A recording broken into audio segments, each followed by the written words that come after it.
Hello and welcome to Manga 96, and today we have a list of the top 7 waifus of 2020. We can all agree that 2020 was overall a shitty year, but at the same time there were mangas that began its realization last year who right off the bat had some awesome waifus as well as other ongoing mangas, cemented how awesome their waifus were or introduced new ones last year. So in this video I will tackle a subject that a lot of anime and manga fans like to talk about, and that's waifus, specifically the waifus that impressed me most in 2020. The list is completely subjective on my part, but I had one criteria, and that is that I didn't choose a waifu from a series who had an anime adaptation. The list is completely based on manga, such as to recommend to you some good manga you have may missed so you can read them later.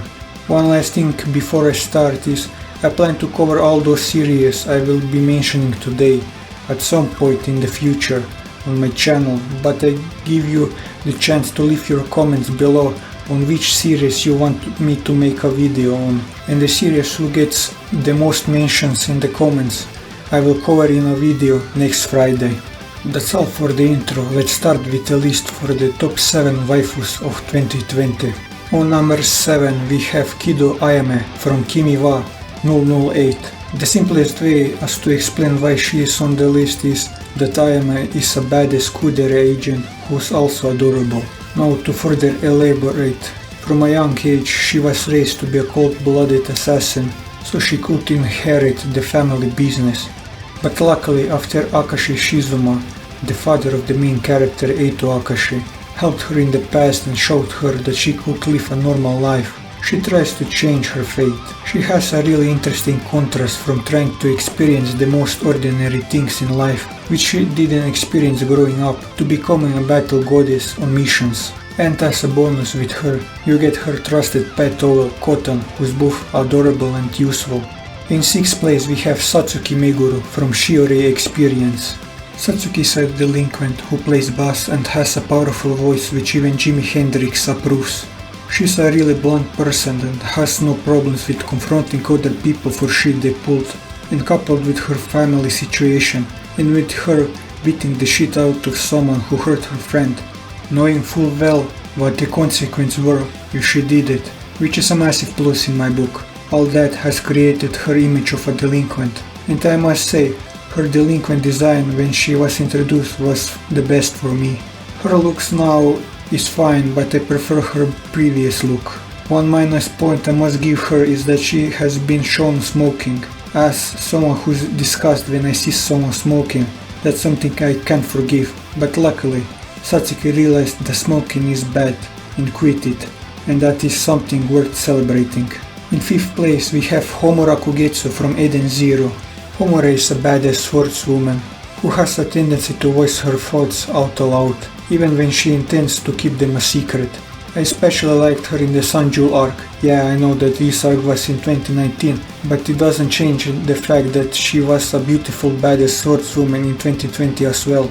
Well, as I was saying, I really liked her coming to terms with Valkyrie's death and how she quit her ties with her mother, and in the end decided to take Valkyrie's spot in the 4 Shining Stars. Her design is also fire. You can criticize Mashima for a lot of things, but you certainly can't criticize him for his female character designs. Continuing this little tangent, Eden Zero is actually really an enjoyable series who's worth reading. In 4th place we have Scarlet L. Vandimion from May I Please Ask You Just One Last Thing, or an alternative title, Mad Dog Princess. As you can guess by now, she is also a badass female character, but she doesn't use swords or any other weapon, but rather proceeds to punch those who piss her off to a bloody pulp. Besides her nature of using other people as sandbags, and in her defense, the people she beats up deserve it 100%. She is a proper lady with patience of a saint, and let me tell you, with what she had to put up for years from her fiancé, no ex-fiancé, she definitely deserves the title of a saint. Other ladies use necklaces, earrings and other accessories to show their beauty, but Scarlet's accessory that shows how beautiful she is the blood of those she beaten up. If that doesn't convince you that she deserves her spot on this list. One more thing I can add, and that's she made a dragon from the enemy kingdom her pet. Now going into the top 3, we already have a big surprise, and that's on number 3. We don't have a badass woman, but rather Kitagawa Marin from Sonobisque doll Pakoi wo Suru. Marin is a fashionable gyaro and also a huge otaku. If you wonder how huge, well, she celebrated the birthday of her favorite character like you will celebrate your friend's birthday. And the character in question isn't someone like Luffy, Naruto or Goku, but rather she celebrates the birthday of a hentai character. Being an otaku isn't the main reason why she is so high on this list, rather her personality, who's so cheerful and playful, coupled with the art, it brightens your day immediately when you read it. Also, it's infectious when you see how happy she is when she cosplays the characters she likes. She is also really adorable when she gets in an intimate moment with Gojo. Now the contest for who's going to be first and who's second was difficult, but in the end I decided that. In second place we have Hanako Kuzuryu from Yankee JK KuzuHana-chan. Hanako being so high is a surprise to me. When I started reading this manga, my first impression were it will be another of those forgettable harem school mangas, but I was really wrong on that one. It's true that it doesn't have anything unique like the 100 Girlfriends manga, and it's full of tropes, but it handled those tropes so well so far that it's a really an enjoyable read. That's enough about the manga. I'll talk about that more in another video. Hanako is on this list, well, as you can guess, she is a badass woman who's got the moniker a delinquent, similarly like Satsuki Meguru in the 6th place. Her home is a dojo, so she's been training martial arts since a young age, which makes her really athletic and is a reason for her having such a nice body. She is really aware of what her surrounding thinks of her, and she is really concerned how the surroundings will look at Saotome just because he hangs out with her. She is one of those rare female leads that doesn't need 100 chapters to figure out her feelings and another 50 to do something, but rather she goes on the offensive immediately.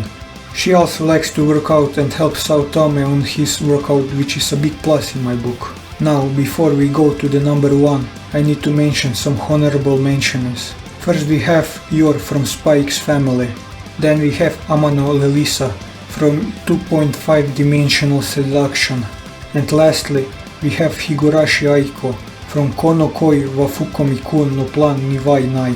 That is enough for the honorable mentions. It's time to crown the Queen of 2020, and nobody else deserves this title more than Tenka Izumo from Mato Seiha no Slave. As the chief of the 6th unit of the Anti-Demon Corps, Tenka is a badass who's capable of manipulating space, and if you couple it up with her being a calm, mature and good-natured woman, but that's not enough to get first place, so we need to spice things up a little bit. So Tenka is a little of a yandere in the making, with her using her powers to sneak into Yuki's room at night and having already planned their future together in her head. At first it sounds bad, but it's the same thing with how it's a fine line between a genius and a madman, and she's walking this fine line so far, without stepping on the side of the yandere. If that's not enough proof for why she's the best waifu, then you need to look that the Japanese fans voted her as number 1 in a popularity poll, and she had more votes than number 2 and 3 combined. And that's why Tenka Izumo deserves the number 1 spot. And that will be all for this video. If you like this video, leave a like, leave your thoughts in the comments below, or subscribe to the channel for more manga reviews and One Piece content. And until next time, take care.